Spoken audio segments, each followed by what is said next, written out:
If you do win an award tonight, don't use it as a platform to make a political speech, right? You're in no position to lecture the public about anything. You know nothing about the real world. Most of you spent less time in school than Greta Thunberg. So, if you win, right, come up, accept your little award, thank your agent and your God, and fuck off, okay? Ricky Jay has always been known for shaking things up. But lately, he's taken on a new role as one of Hollywood's toughest critics.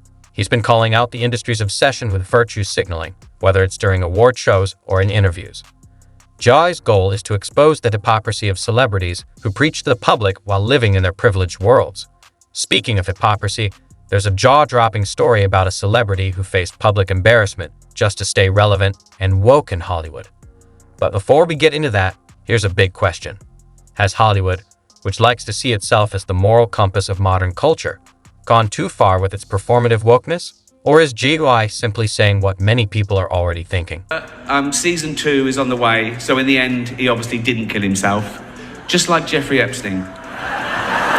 Shut up! I know he's your friend, but I don't care. Ricky's roast of Hollywood wasn't just about highlighting how out-of-touch celebrities are with everyday people. It carried a strong message. Stop using your fame to act like you're superior to everyone else. The audience reactions were priceless, and after the Golden Globes, Twitter exploded with mixed opinions. People couldn't decide whether Ricky was a hero or a villain. Some admired his bravery for speaking the truth, while others felt he had crossed a line. But here's the twist. Instead of apologizing, Ricky doubled down. He took to Twitter, engaging with both fans and critics, and made one thing clear. He wasn't sorry for holding celebrities accountable for their double standards. All you perverts, it was a big year. It was a big year for paedophile movies. Surviving R. Kelly, Leaving Neverland, Two Popes. Shut up. I don't care. Ricky's issue wasn't with the idea of wokeness itself, but with the self-righteousness and hypocrisy of those who claim to care about social issues while enjoying their wealth and fame. Let's face it, it's hard to take a celebrity seriously when they lecture on climate change while flying around in a private jet. Ricky noticed this contradiction and called it out. For example, Apple's The Morning Show is a drama about integrity, produced by a company that runs sweatshops in China. Ricky pointed out the irony of Hollywood's biggest stars working for companies that often ignore the very values they claim to support. It wasn't just about the message, but how those delivering it were living in direct contrast to their own ideals. Another big issue is cancel culture, which has become popular among woke celebrities eager to silence anyone who doesn't follow the crowd. Ricky refuses to play along. Instead of staying quiet, he continues to push boundaries in interviews and on social media, making it clear that cancel culture is just another way to control what people say. Come up and they say, oh, I was offended by that joke. And, my first reaction is, I don't care. Like, that doesn't mean anything. You're telling me how you feel. What I want to say why. And I'll explain to them. I'm willing to explain to them why the joke isn't offensive. I'm not one of the people that think, I'm going to say what I want, I'm going to be as offensive, and then go... By sticking firmly to his beliefs, Ricky has become a countercultural figure in a world where many celebrities say what they think people want to hear. He speaks his mind without worrying about who might be offended.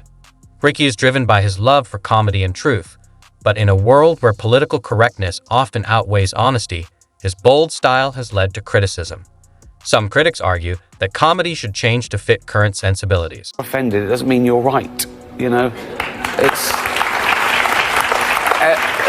offence is about feelings, and feelings are personal. Some people are offended by equality. So what? You know, so you can't second-guess people. If you try and please everyone, you'll please no one.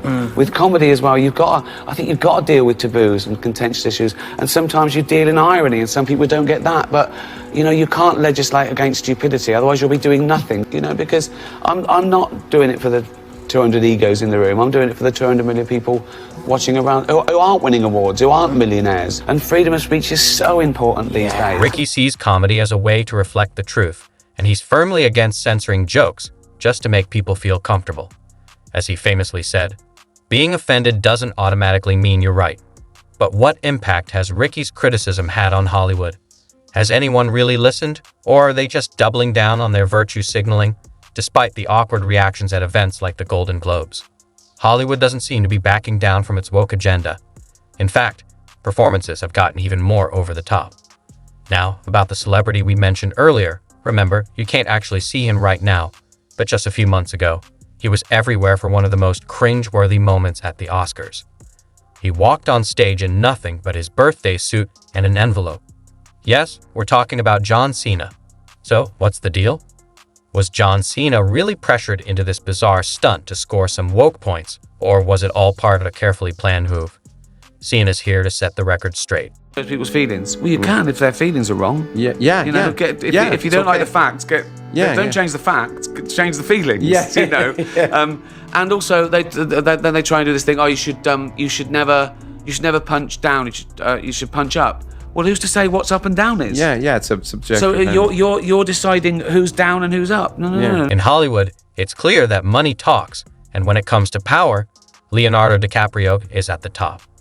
Two things are well known about Leo. He's a top-tier actor, and he tends to date women younger than the movies he's won awards for. When Ricky Jay aimed his jokes at Leo during the 2020 Golden Globes, it was like watching a comedy master at work. He skillfully poked fun at the king of Hollywood's bachelor lifestyle, all while keeping a barely contained smirk. Ricky started by mentioning Leo's premiere of Once Upon a Time in Hollywood, but by the end, he had jokingly suggested that Leo's date was too old for him. The audience roared with laughter, and even Leo couldn't help but smile.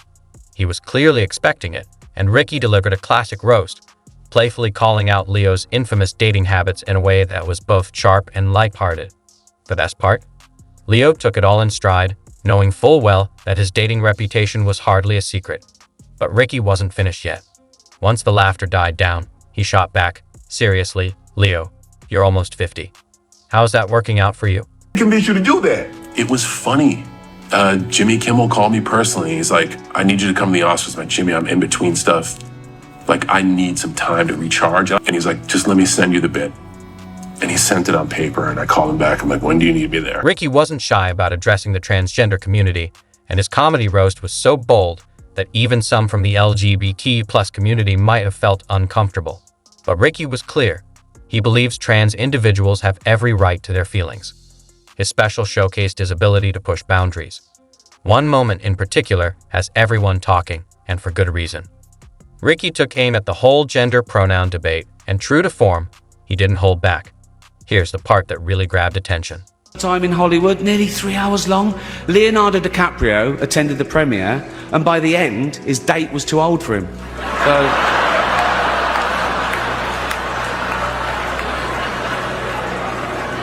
Even Prince Andrew's like, "Come on, Leo, mate, you know, you're nearly 50. Jess is a mix of outrageous and hilarious. He takes aim at the contradictions within the entire pronoun and restroom debate. It's like he's holding up a mirror to the absurdities, saying, "Look at how complicated this has gotten." The joke is sharp and impactful, addressing what GOI sees as the over-the-top nature of modern identity politics. We can't help but laugh, even as you're surprised by how far he's willing to go. He tackles a serious issue, showing its ridiculousness in a way that only he can, making you laugh while also encouraging reflection. By calling out the hypocrisy of woke celebrities, JOE urges us to question the messages they're pushing.